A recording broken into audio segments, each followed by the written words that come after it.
After all the darkness, there is brightness.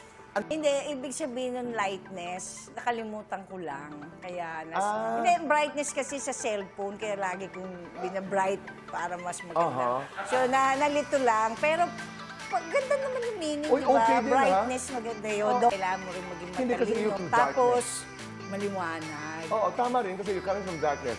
After una, talagang tinatandaan yan. Eh, naiiyak na ako noon. Sabi ko parang ayoko mong sumobrang iyak dito. Drama-drama, heavy na yung nangyayari. Oo. Kaya biglang nag-isip ako ng brightness. Okay. Pangalawa, sabi mo, justice to all mankind because I'm kind. Ay, sikala ko yung mankind tsaka kind, iba pala yun. Okay. Magkaiba. So, Pero maganda magkatunog. magkatunog. So, hindi, pero maganda rin yung meaning. Kasi Oo. gusto ko talaga to all mankind. Tsaka mabait na unkind.